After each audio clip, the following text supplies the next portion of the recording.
Hey guys, back with another video. This is Luke F1. Welcome again. I wanted to get a quick video out this evening. I've been trying to wrap my head around my team for this week. As I was doing that, um, I was reading up on some new information about how the price change algorithm is going to work for this season in 2025. A lot different to last year's price change algorithm. So um, here I am trying to grab my head around it. As I'm trying to understand it myself, I'm trying to put my thoughts together into a video, into a presentation that will hopefully allow you guys, viewers, new players, experienced players, get more enjoyment out of the game, be better informed, and make better choices for your teams. Now, we are made aware of this information actually through a group of members in a community um, that have been brought together by the website f1fantasytools.com. And I'll put the website in this video after I edit it. But ultimately, what this team developed a website which is also great for developing data in terms of how to, predictions for race performances. So definitely go and check that out. There is a Discord community that they also have as well, and through that community, there's a lot of very smart people in there who are data experts, and they were able to. Well, I guess what happened was a sort of early version of the game was maybe re-released on the website a little bit too early. Some people were able to sort of catch that at the time and took some screenshots, and then they were quickly taken down again. But through that data that was collected, the team at F1 Fantasy Tools and some of the data analysts in the Discord, they were able to come up with a formula that will predict the price changes for this year. So currently, this has been tried and tested. There's reported to be 100% accuracy on this model, and it's what we know at this time. There are some, and we'll get into it. There are maybe some queries as to, is this really how it's going to work for the whole season? Because maybe there's been a bit of an oversight. So there is a little bit of a disclaimer that comes with this video, in that after the Sunday's race, once we see the first round of price changes and points been finalized for the race, there may be a situation where the developers actually relook at it and go, actually, we need to tweak this a little bit more. So if that happens, we'll certainly try to update you on this channel. And so we will take that as it comes. But as of right now, we're just going to spend a few minutes today just kind of going through what we know, what we don't know, what that will do in terms of how to strategize our team for race one, whether we're going for more of a budget build or a points first strategy. And then I've just finished watching Free Practice 1, and I'm going to maybe start to think about putting my team together. So kind of stick around for some of that at the end of the video if you choose. But what we're going to jump into first is what we do know. So this is, again, like I've been saying, this has been sort of tried and tested through the F1 Fantasy Tools members. And ultimately what you need to know is this. The drivers and constructors, depending on how much they're valued, they're going to be split into either the A tier or the B tier. And all you need to know is to realize is that $20 million is the threshold. So if they're valued over 20 million, they're an A tier. If they're under 20 million, they're going to be valued at a B tier. Now, in a given race weekend, drivers and constructors will earn points for qualifying and the race or the sprints.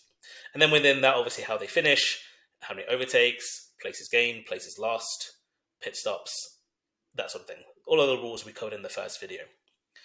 Now, it serves as a reason that if you perform well in a race, that means you've sort of hit your value or you've shown your value. If you've performed, poorly in a race, then you've kind of you're below your expectations and potentially kind of lose value. So again, ultimately, the point of the game is pick the people that you think are going to score the most points, The people that score the most points are likely going to see their value increase. When their value increases, you then have the ability to swap out that driver or constructor and try to level up into someone else who's sort of in a better category. Okay, so that's the gist of it. This is the formula as you can see on screen. So ultimately, what they're going to be doing this year is taking the number of points that a driver or constructor scores in a given week, or over the last 3 races. They're going to total all those 3 scores together. They will then divide that by the price of the asset times 3, and that will give you a number. And based on that number, you will either see a price increase or decrease. So now that's a lot of information to take in. I'm going to kind of sort of flip between 2 screens here, maybe kind of get you understanding a bit from an example. So I was kind of looking at, say, Lewis. So say if you picked up Lewis this week, and he's worth, like at this moment in time on the game, he's worth 24.2 million. So let's just say, for an example, that he scores 25 points in race 1, 20 points in race 2, 5 points in race 3. So that's going to leave him with a total points of 50 points over the last 3 races. Now, to find out his asset price, we're going to take what he's worth, times it by 3, and that gives us a value of 72.6. And then we pop it into that formula that you see in the top right. So we're going to take the total score of the last 3 races, divide that by his asset price times 3, which will churn out a number of 0.68. With me so far? I know it's a lot of information. Maybe you don't need to just understand why it's there, but just sort of understand what it is right now. So what it is there's Lewis. He scored 50 points over 3 races. His asset price times 3 is 72.6. Divide those numbers. You're going to get a number of 0.68. You go back to our formula. You can see that his number is over 0.4. So he had a great performance over the last 3 races. So he's going to see a price increase of 0.3 million. Therefore, his price, therefore, at the end would be 24.5. He's now worth more. Does that make sense? Seems fairly straightforward, right? Where some of the maybe query is that really going to happen? And the reason we sort of say that is, if we go back to the table, to score more than 0.4 over the course of 3 races, it appears potentially quite achievable. And so it seems like more often than not, we're going to see price increases in driver or constructors. Maybe more so than we have done in previous seasons, especially last season. But there may be that might be what might happen. So that's a little bit of what we know at this time. Now, what we don't really know for race 1 is, how do you calculate an average of 3 races when there's only been 1 race? So with some of the data testing that the community was doing, what they were having to do to make the formula work was actually just default race 2 and race 3 to 0 points altogether.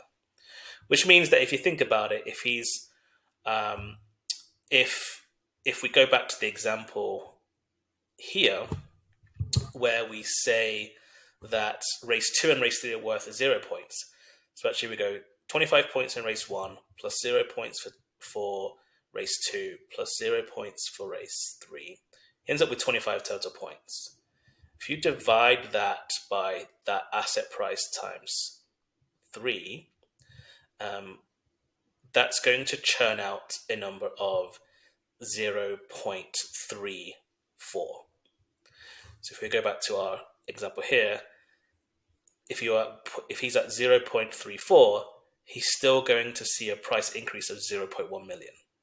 Which, does that seem right? If someone gets 0 points in 2 races, a bunch of points in one race, is that indicative of a price increase?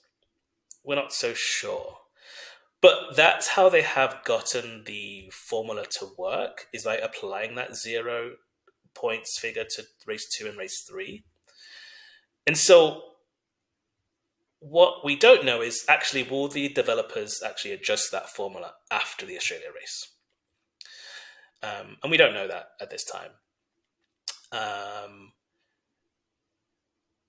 So that's something to kind of consider when we are thinking about this, because if they are going to be making more changes to this algorithm, then while this algorithm is right based on what we know at this point, they could always make changes.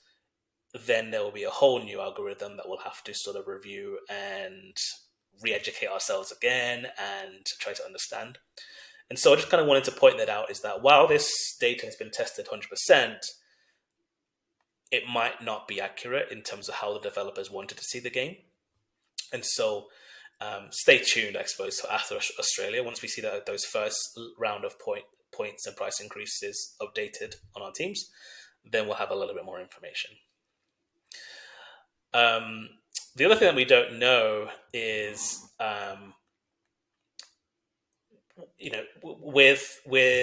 with a lot of the uncertainty about the race this week, there's weather issues, with there potentially being rain during the week, during the race. We have 5 rookies in the field.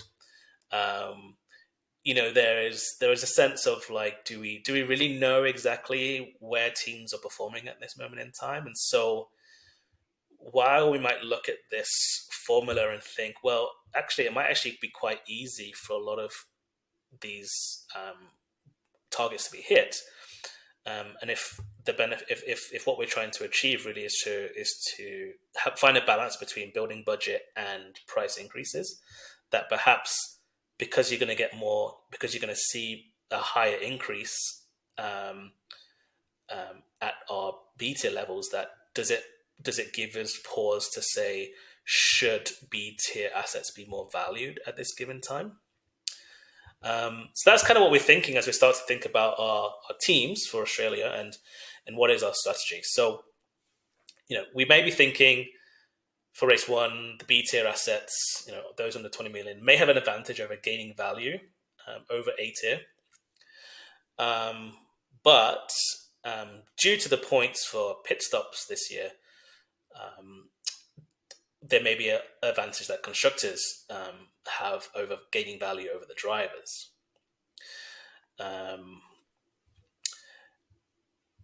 Apologies for that. Looks like I've double copied my point here. But going down to point sort of 3 here, or 4. So for those of you who may be thinking, I want to build budget as quickly as possible, you may think, okay, knowing this price algorithm, if we're going to see sort of quite, if the B tier assets have advantage of gaining value, maybe I'm going to fill my team with more B tier assets for race 1. One of the problems I see with that is do we end up backing our teams into a corner, though? And what I mean by that is, if you don't have enough, for 2 reasons, both from a points, but also how do you rebalance your team after that? So you may fill your team with more B tiers, but if they don't really perform that well, you are also losing on they won't gain any points, and if they're not gaining any points, they're not likely to see a price increase. They may see a price increase, but it may not be a big price increase in comparison to the A tiers. Therefore, you could be already after week 1 behind the 8 ball on, didn't score enough points, budget didn't really change that much, so what was really the upside of it? The second point to that is, if that happens and you do make a mistake, how do you fix your team? With Formula 1 Fantasy, you only get 2 free transfers a week, and you still have to fit within your budget. So you might end up be backing yourself, or we might be backing ourselves into a position where we put too many B tier assets into our team, and it may take us a few more weeks to actually rejig our team to kind of get some of those premier assets in, such as your McLarens, your Ferraris, your Landos, your Oscars, Charles Leclerc's. So you may be sort of doubling down on how long it's going to take you to kind of get back on the points that you lost on race one while you're trying to budget build. There's always the chance of you have chips to your advantage, which is probably the one thing to consider here.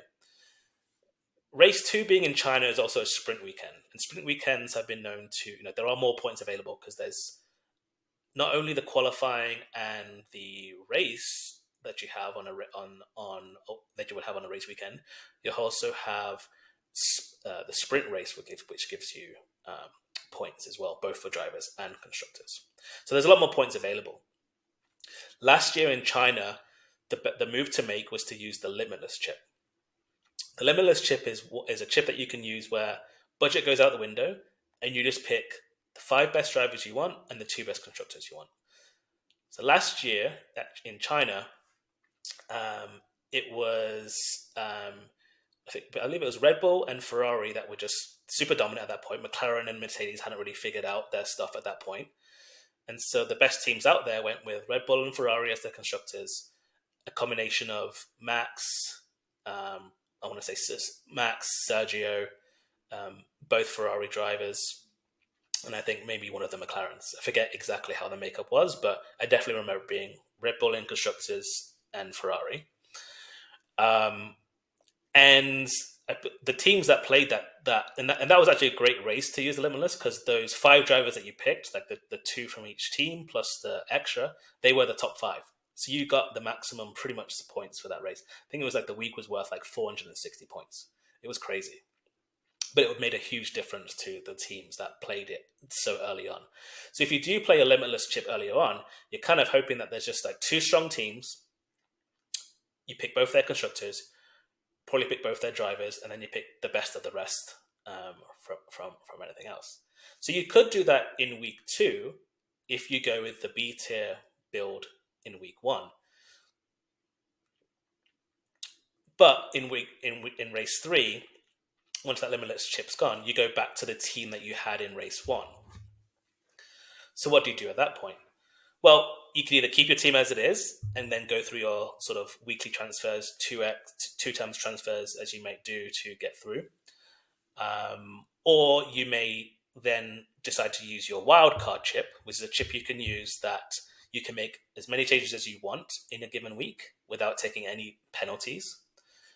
So then you can almost get your team back to a more sort of balanced, mix of A tier, B tier assets at 3. So I think it's somewhat painting the picture that if you do go majority B tier assets, it's probably worthwhile you going limitless wildcard back to back races 2 and 3 to then get your team back into sort of a more traditional sort of balanced budget build on points first strategy. But I do have caution with that because we're basing that a lot of what we know right now, and we're not quite sure if what we know is going to be what's going to be our future state. So I think it's important to know that, yes, it's great that B tier assets can increase in value, because that certainly makes it more exciting to pick some of those, P10 to P20 type of drivers and to cheer for them during the race, which is also, remember, we're here for fun to watch the races. But I also think it also really helps, especially with the pit stops and the B tier part of it, is that I think it is really sort of pointed towards it's giving us more options than constructors that we can throw into our lineups to sort of give us value and differentiate us over other teams.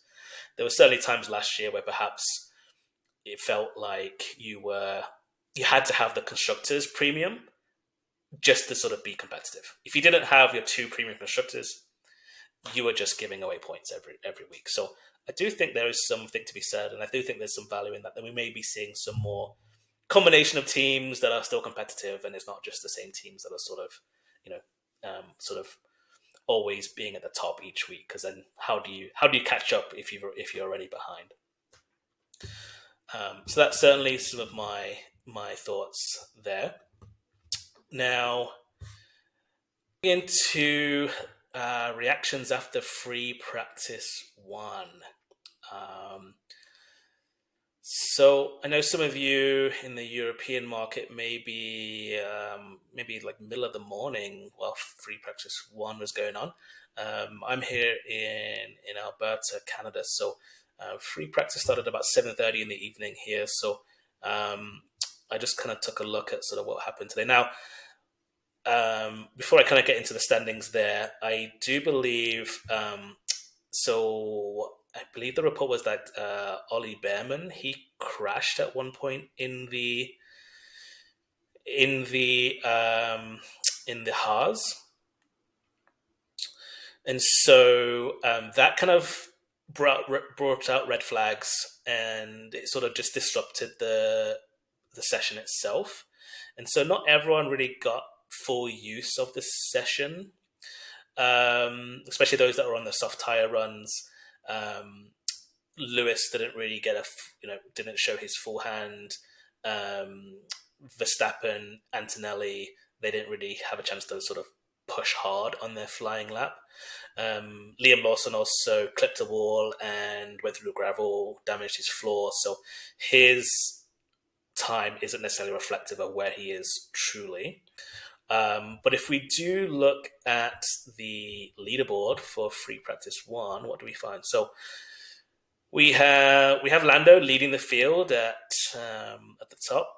Uh, we got wow, look at that. We got Carlos in the Williams, Carlos Sainz in the Williams at number two, followed by Leclerc, Piastri, Verstappen, Albon, Russell, Alonso, Isaac Hajar, Lance Stroll, Yuki, Lewis, Jack, Kimi, Portoletto in 15th, Liam Lawson in 16th, Gasly 17th, Nico 18th, Esteban 19th, Ollie 20th. So, a little bit of a. It's probably not surprising to see Lando at the top of the field.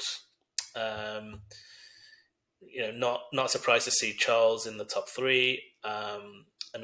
As a Williams fan myself, definitely happy to see both Williams in the top 8 here. So especially great for Sainz number 2. So maybe that Williams is looking pretty fast.